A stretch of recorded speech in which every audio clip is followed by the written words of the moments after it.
दीपा, पहला सवाल मैं आपसे ये पूछना चाहूँगा कि आपने ज़िंदगी के दोनों पहलू देखे हैं, from being an abled normal person to being a differently abled person. इन पहलुओं के बारे में हमें बताइए, किस तरीके से आपने पहले पहलू को एक तरह से पीछे छोड़ा और इस पहलू को अपनाया, एम्ब्रेस किया। मैंने अपनी ज़िंदगी के दोनों पहलू बहुत अच्छी तरह जिए हैं और आई थिंक मेरा एक सेकंड नेचर है लाइफ को एंजॉय करना, उसको एक पूरी तरीके से जीना। मैं समझती हूँ ज़िंदगी एक बहुत खूबसूरत तोहफ़ा है और बचपन में मैं बीमार रही हूँ, ट्यूमर आया था, मैं नहीं चल पाई थी, वो भी 3 वर्ष का एक फ़ेज़ रहा था और उसके बाद इलाज हुआ, ऑपरेशन हुआ पहला और रिहैब ट्रेनिंग हुई और मैंने दोबारा चलना शुरू हुआ। तो छोटी सी उम्र में जी, बिकॉज़ मैं लगभग 5 वर्ष की थी जब मेरे शरीर में डिटोरिएशन आ चुकी थी। तो मुझे लगता है मैं बार बार अपनी ज़िंदगी में जब पैदा हुई तब चलना सीखा। 5 वर्ष की आयु में मैंने फिर अपंगता देखी, 2-2.5 वर्ष बिस्तर पे रही, फिर सर्जरी हुई, फिर दोबारा चलना सीखा और फिर अच्छे से देखा, फिर अपनी बड़ी बिटिया उनका चलना सीखा, उनको चलते हुए देखा शुरू में, फिर उनका एक्सीडेंट हुआ, उन्हें पैरालाइज हुआ, फिर उनको दोबारा चलते हुए देखा, फिर जब तक वो दोबारा चलने लगी मेरे को ट्यूमर आ गए, लेकिन अब शायद मैं किसी और तरीके से चल रही हूँ। तो यस, जीवन के दोनों पहलू देखे, अपने अंदर ही नहीं देखे, अपनी बिटिया में भी देखे। तो मुश्किल भी रहा, ऐसा नहीं था कि हर फेज़ इतना आसान रहा, लेकिन एक चीज़ ज़रूर सीखी ज़िंदगी से कि जब भी ये रियलाइज़ हुआ कि ये ज़िंदगी हाथ से छूट रही है या तो उसको और बेहतर तरीके से जीने की सीख मिली। बहुत अच्छी बात कही आपने। आप एक आर्मी बैकग्राउंड से बिलोंग करती हैं, तो क्या ये बाय डिफ़ॉल्ट आपको एक सेंस ऑफ डिसिप्लिन, अनुशासन सिखाता है? जो रेजोल्यूट आपका जो कैरेक्टर रहा है, क्या आपकी अपब्रिंगिंग की वजह से रहा है? आई थिंक 100%, आई थिंक मेरे ख्याल से तो इसको हम 200% भी कह सकते हैं, because you are brought up in an environment of discipline. हर जगह टाइम की कीमत समझी जाती है, आपके पंक्चुअलिटी की कीमत समझी जाती है, हर तरीके से एक कहते हैं कि फौज हमेशा आपको तैयार रखती है एक वर्स्ट के लिए, क्योंकि एक सैनिक जब भर्ती होता है ज़िंदगी के चैलेंजेस के लिए, ज़िंदगी के चैलेंज, क्योंकि जब एक सैनिक भर्ती होता है तो वो एक्चुअली देश की रक्षा के लिए होता है और देश की रक्षा में कहते हैं ना, emergency calls can happen any time और ये एक बहुत ही एक्सीडेंट प्रोन प्रोफेशन भी है, क्योंकि इसमें एम्यूनेशन की ट्रेनिंग होती है, आप सरहद पर भी जाते हैं और मेरे परिवार के तो हर सदस्य ने अगर सबको लगा लिया जाए मेरे ससुराल में और मेरे मायके में, तो ऐसी कोई लड़ाई नहीं है, कोई जंग नहीं है जो हमारे घर के मेंबर्स ने नहीं लड़ी है या वो लोग। जबकि जब मैं दूसरी बार बीमार हो रही थी तो मेरे खुद के हस्बैंड कारगिल की जंग में थे। तो हम लोग एक अनसीन एक कैलामिटी के लिए हमेशा प्रिपेयर्ड रहते हैं।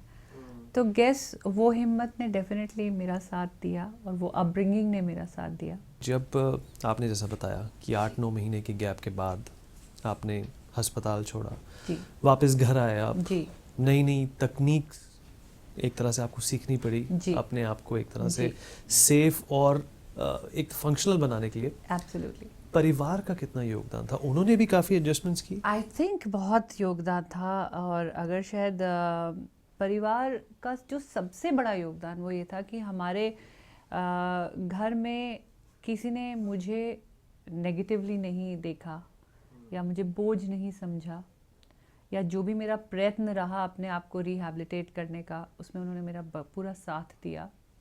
और जो सबसे ज़रूरी चीज़ जो सामने उठकर आई कि मेरे परिवार ने कभी मेरे अंदर विश्वास नहीं खोया।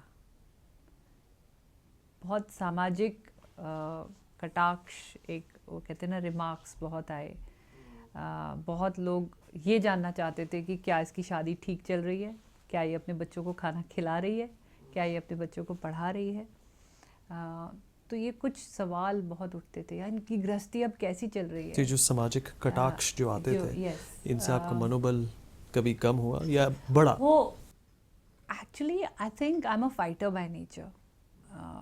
मुझे जब भी कोई मेरी एबिलिटी पे कोई डाउट क्रिएट करता है या कोई एक शक जाहिर करता है कि दीपा ये कर पाएगी, या कभी अगर किसी ने ये कह दिया कि हमें पहले वाली दीपा याद आती है जो तैरा करती थी, जो कितनी आउटडोर लवर थी, हमेशा मोटरसाइकिल पे नज़र आया करती थी, कारें ऐसे चलाती थी, तो आई थिंक अभी कुछ भी नहीं है जो मैंने दोबारा नहीं कर लिया. तो स्पोर्ट्स में आपकी रुचि, खेल में आपकी रुचि पहले से ही थी या पहले से फिर भी आपने थी. सोचा कि शुरू से तो रही है, आउटडोर नेचर एक मेरा रहा ही है. स्कूली स्तर पर हम लोग केंद्रीय विद्यालय के पढ़े हुए हैं. संगठन लेवल तक कई गेम खेले, जैसे मैं 5 फुट 9 इंच की थी और थोड़ी एथलेटिक थी, तो कान पकड़ के हर खेल में, हर टीम में घुसा दिया जाता था. लेकिन कॉलेज आते आते मेरा फोकस बास्केटबॉल में हुआ, और फिर मैं उस वक्त राजस्थान के कॉलेज में पढ़ रही थी.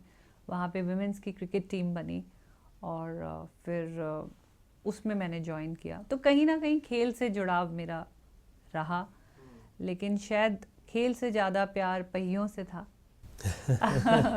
और मैं कई बार कहती हूँ कि इतना प्यार था कि भगवान ने कहा लो व्हील चेयर रखो, तुम हमेशा पहियों पे ही रहो. तो मोटरसाइकिल्स में शायद सबसे ज़्यादा रुचि रही. और उन दिनों में जब मैं बड़ी हो रही थी, 86, 87, 88, उन सालों में गर्ल्स का मोटरसाइकिलिंग करना और ये कहना कि Unconventional था काफी. यस, बहुत अनकन्वेंशनल था. But then Deepa was always different. You were always unconventional. Yes, I was always unconventional. You were the first paraplegic woman to break into the Indian sports scenario. क्या आपको घबराहट होती थी ये सोच के कि शायद मैं ये बैरियर, ये माइंडसेट ब्रेक ना कर पाऊँ, असफल हो जाऊँ? I think ज्वाइन मैंने बहुत जोश से किया था, और ज्वाइन मैंने एज अ स्विमर भी किया था. लेकिन जब मैं इस क्षेत्र में आई तो मैंने ये देखा कि हमारा जो फिज़िकली चैलेंज्ड जो स्पोर्ट्स वर्ल्ड है वो एक तरीके से पोलियो डोमिनेटेड था. क्योंकि एम्प्यूटीज़ में क्या होता है कि जो लेग लगता है वो बहुत एक्सपेंसिव है, जो एक खेलने के लिए या रनिंग के लिए. तो that's a very cost effective kind of a thing. Second thing कि व्हील चेयर वाले बहुत कम थे, बिकॉज हम लोग हमेशा इंफ्रास्ट्रक्चर चैलेंज होता है, इतना सपोर्ट नहीं होता है, इतनी ट्रेनिंग नहीं है अभी कि भाई व्हील चेयर में. तो सबसे ज़्यादा पोलियो. एंड पोलियो क्या होता है, ज़्यादातर रूरल या बिलो पावर्टी लाइन ज़्यादा अफेक्ट करता है. और जब मैंने आज 8-9 वर्ष पहले ज्वाइन किया था तो थोड़ा सा इसका माइंडसेट चैरिटी टाइप था कि स्पोर्ट्स मतलब it wasn't considered main stream.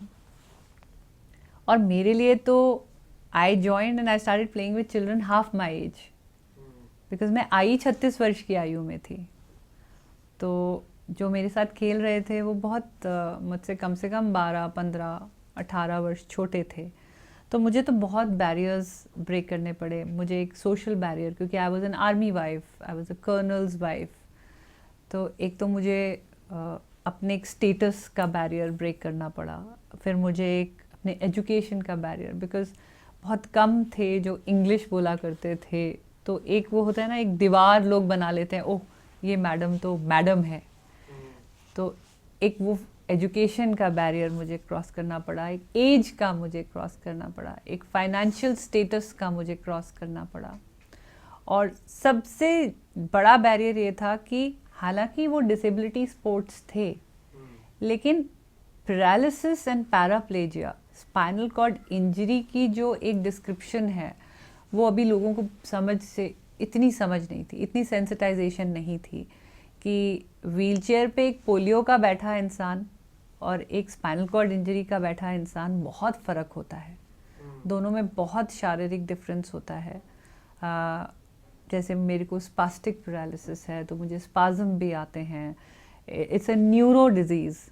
तो एक जो ब्रेन में जो एक थकान आती है, एक इरिटेशन आती है, थकान के साथ। तो ये सब जो कॉम्प्लिकेशंस हैं, साथ में यूरिन की जो एक ब्लैडर की जो कॉम्प्लिकेशन हमेशा हमारे साथ चलती है, तो यस देयर वर बैरियर्स बहुत ज़्यादा थे, और मुझे भी समझने में वक्त लगा और लोगों को मुझे समझने में वक्त लगा। So I think but I mean I am here